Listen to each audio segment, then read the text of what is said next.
Count on Nate Foy. Weekdays on NBC2. Listen, these numbers are about to skyrocket. That's just frankly what's about to happen. We just told you to begin the show that the head of Lee Health is projecting in the next week the number of cases in Lee County is going to double. That's why this press conference is happening. That's why you're being asked to stay at home. All right, this is Fort Myers city leaders talking right now. It's kind of difficult to make out what they're saying, but our reporter Megan Bragg is at that meeting right now. She's just sending me some text messages. She says they are signing the emergency declaration right now, and they're asking people, all of you out there, to stay vigilant. Keep watching the storm. Make sure you know where it is tracking, because it is always changing. The wind is as strong as we've seen it all day. We're seeing gusts of about 40 miles an hour. I want to direct your attention to the east right here. About 100 miles from where I'm standing right now, that is Hurricane Dorian. Next month, Mark Sievers, the husband, is going to be officially sentenced. We know that the jury just a couple days ago recommended the death penalty for him. Judge Bruce Kyle will have the final say in that coming up in a hearing on January 9th. Bonus, I'm going deep again. I want it all.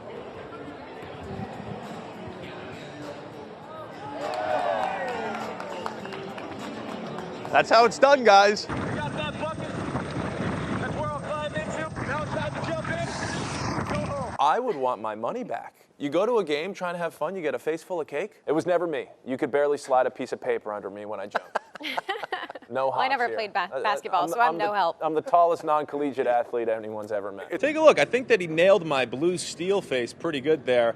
He's very talented. One of the many reasons to come take a day trip to Miami. And tomorrow, we're going to kind of bring you through what a day trip might look like. But just look at the picture. I'm going to send it back to you guys at the desk. My friend Jennifer over here is with her family. They live in Palm Bay. Jennifer, what made you decide to brave the storm here at home? Think about it like you're in a swimming pool.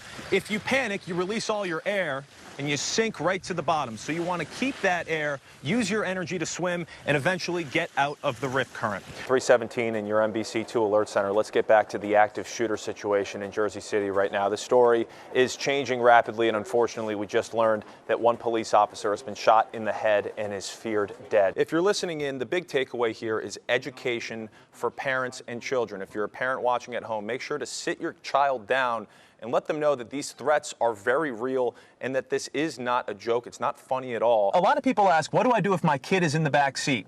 The priority still has to be to get that window down, because you can't help your kids if you don't have an open window. Rob, I know that you're very excited about Shakira and the Super Bowl halftime show, but a lot of people here are excited about the culture in this city. Miami is such a good host for the Super Bowl because there's so much life in this city, and also, as Rob was just mentioning, we have some pretty good weather in Florida. So people are out taking some Instagrams. I read that you gave your championship trophy to every member on your team to take home for a full week so they could do whatever they wanted with it. Explain what was behind that decision for you. Eastern Florida State College is closed until next Sunday, so a lot of people are bracing for the impact here, and it's kind of like the anticipation of destruction we're hoping is worse than the destruction itself. We know all about this storm. People in Southwest Florida, including myself, got all of our hurricane supplies. We were all ready for it to hit us, and then the danger zone shifted to the East Coast. Now people here are hoping to experience that same level of relief that we have in the last few days. Shortly after 11 o'clock, the Lee County Sheriff's Office got a call from a security guard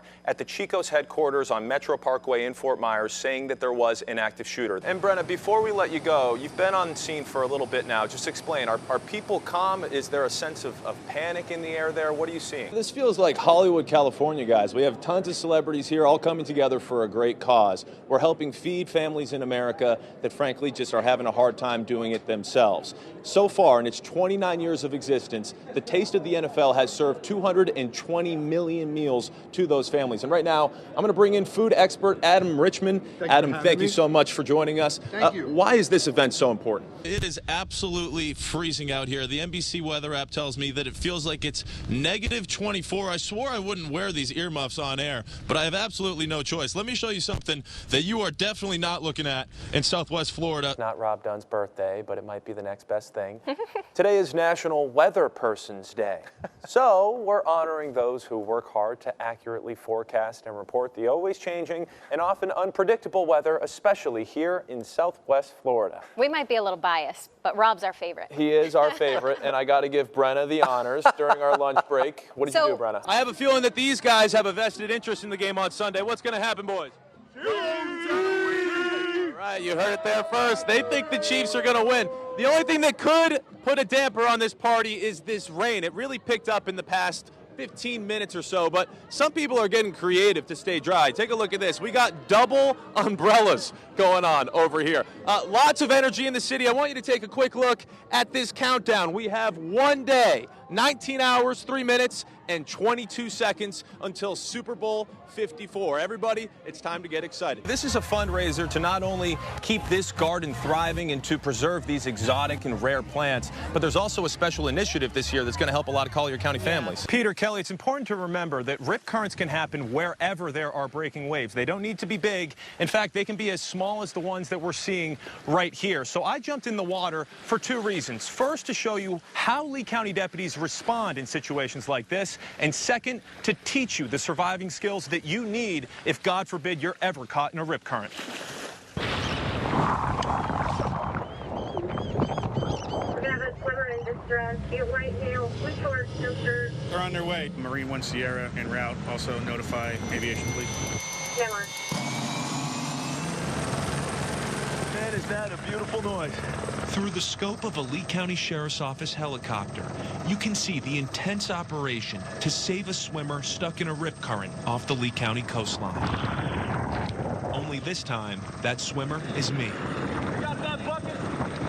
That's where I'll climb into. And the rescue operation is planned. Now it's time to jump in. Go home. In Florida, the danger is highest for rip currents. Our beaches here are beautiful. They're safe, but the water requires a certain amount of attention to keep yourself safe. This story actually hits pretty close to home for me. I got caught in a rip current when I was about 8 or 9 years old on Martha's Vineyard. It was about 200 yards offshore. My dad had to come save me. Everything ended fine, but I was scared of the beach for about 5 years, so today is my second experience with rip currents. A rip current is a strong and narrow pocket of water moving directly offshore, like a river flowing out to sea. Water rushes at speeds up to 5 miles an hour, faster than most Olympic swimmers. I'm certainly not Michael Phelps, just a broadcaster jumping in water. Once you're in the water and you're getting taken out by the current, we're going to get close enough to you to throw you a life ring. And then we're going to throw you a heaving line, a rescue heaving line. Okay. And you're going to grab that life ring, grab that rescue heaving line, and we're going to pull you back towards the boat, and then we're going to pull you through the dive door on the side. Okay. And the signal, if I start struggling, is waving my arms, right? The international sign for a swimmer in distress is waving your arms over your head. That is correct. All that's left is finding a rip current. Just so you guys know, I'm doing a story for NBC2 on rip currents. I'll be like right here, don't mind me. Try not to catch me, yeah. I got Tim and Chris with the Lee County Sheriff's Office back in those boats, so I'm very safe. Got this life jacket. If you look to my left right here, you see a jetty. Jetties and sandbars are 2 things to look out for that can play factors in rip currents happening. So if you're ever caught in a rip current, first thing you got to do is remain calm. If you're not, you're going to waste your energy by panicking. You need that energy to swim. Second, wave your hands in the air. I don't want to do that right now because then I'm going to scare our guys here, but that's the sign to let people know that you're in distress and you need help. Third and most importantly, you got to stay afloat. Whether that's on your back or treading water, whatever you got to do, keep your head above water. Try to stay calm, breathe. Then, when you feel that you can maybe get out of the rip current, you swim parallel to shore. So that's what we're going to do right now. Coming up. I'm anticipating him getting pushed out. Then, once you're done swimming out of it, you don't want to go back where you came from. You want to swim diagonally back to shore. Eyes up. Got him. And if you're lucky, life ring. Help will arrive just in time. Now it's time to take a ride. 6 feet. Woo! Boys, thank you very much. I was certainly safe as Lee County deputies were watching me in the air, in the water, and right here on the shoreline. So if there's one takeaway that you need to remember from this story, do not try to fight the current. It's just too strong. You want to swim parallel to the shoreline and then eventually diagonally back to shore. So that's my experience. Peter Kelly, I learned that both of you have actually been caught in rip currents yourselves. Yeah, in between the 2 islands, Sanibel and Captiva, and I did the wrong thing. I struggled and tried to get back, and luckily someone was there on a jetty to pull me into the rocks and save me, but it would have been different if nobody was there. I was a swimmer my whole life. I swam in college, and I thought I could handle it, caught in a rip current off the coast of California. And after a few minutes, I realized I was not going to be able to do this. So I did what you showed in your story, waved my hands, and a lifeguard had to come get me. Did you want to panic, Nate? It's scary stuff. Say that again, Kelly? Did you feel like you wanted to panic? Well, that's the big thing. Because of my experience, I knew not to panic, but that's the other big takeaway here. Think about it like you're in a swimming pool. If you panic, you release all your air and you sink right to the bottom. So you want to keep that air, use your energy to swim, and eventually get out of the rip current. Reporting live in Lee County, Nate Foy, NBC2. I want you to think about roads near you where water could come into play, like this one, for example, in Lehigh Acres. It runs right over a canal. It's also very prevalent in Cape Coral. It's a very real possibility in Southwest Florida. We hope it never happens, but if it does, this is what you need to know to get out alive. 911, what is your emergency? 911, what is your emergency? How many people are in the vehicle? In a sinking car, every second counts. We just saw a car. Still up the road. Sometimes it's 30 seconds, but it could also be up to a couple minutes. And help You want to try to get the windows down as quickly as possible. is often far away. Open the window and get out of that car. Unless we are right around the corner on that same block, there is going to be a delay, and that could be the difference between life and death. This driver, who ended up in a canal in Lehigh Acres in December, managed to get to the top of his car, where firefighters could rescue him. But getting there, in the stunning, frightening moments after a crash, can be overwhelming. You just got in a wreck. Lehigh Acres Fire Captain Anthony Rocco tells me that's why you need to make a plan of escape now. So the first thing would be self-rescue, get your bearings, and get the window down. But if your window isn't working, you may need to break it. So in a moment here, I'm going to throw on some gear and try to kick out a window in this car. Explain how difficult it is to actually break a window with your arm or your leg. Very difficult. It's not like the movies. Throwing on the full suit or, okay. And what do you think? Do you think I'm going to be able to break it?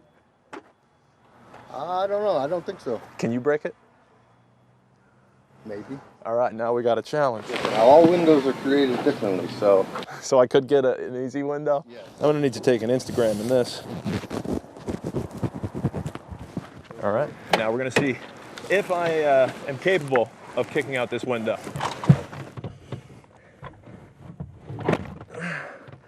All right, first one, not good enough. Second one, still not good enough. Then, on my 16th try, I was like, let's give this one more try. And then I took like 5 more. A lot of people aren't wearing these boots, so it's a lot more dangerous in other situations. All right, you just saw how hard it is to kick out a window. Now I'm gonna show you how much easier it is with a window punch. It costs just $5. You can get this, just leave it in your glove compartment. You pull it out, it looks like this, and you're gonna put it right up against the corner of the window. So remember, you want to go after the driver's or the passenger side windows. The front and back are too hard to break. And to demonstrate that, I'm going to hit it as hard as I can with a Pro Bar. Take a look at this. People look at the front windshield, or the rear window will be a safety glass that has a film on it.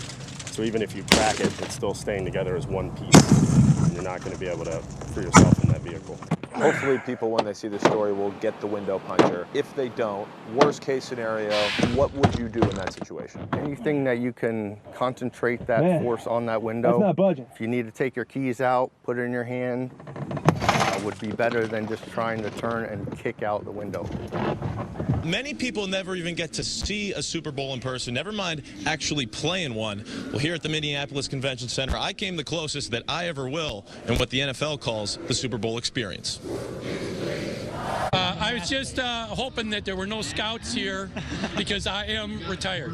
So am I, but not by choice. Oh, yeah, let's go. But I came out of retirement for the Super Bowl experience. This has the potential to be so embarrassing. We started All right, here we go. with the Air Challenge. Bang. My khakis are pretty tight. But the field goal did not go so well. Wide left. Wide left. Up next, All right, I'm a tall guy. the vertical jump. All right. One more. 33, all right. I will take that.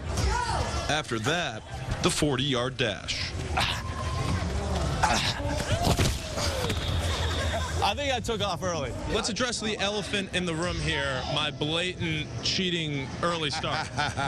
I seen you get ahead of the game a little bit, and I think I could have kept up with you. After a long day of sports, I ended my day. All right, thank you very much. You're welcome, Harry. Here goes nothing, huh? In a plastic poncho and in need of some new pants. 3, 2, 1.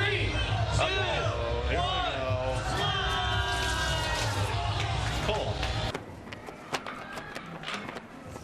Well, guess what? You're going to have to use your imagination. As far back as I can remember, I've always wanted to be a teacher. Show me some disco. In Mrs. Caudell's kindergarten class at Heights Elementary, you'll see 5- and 6-year-old kids loving learning. The minute they walk down that hallway, it's like their faces, when they see me, their faces just light up. And that's what gives me the energy. How many are in each group, Jaleel? The kids will do whatever Miss Caudell asks because of the time that she's put into them, not from just the learning, but just for getting to know those students.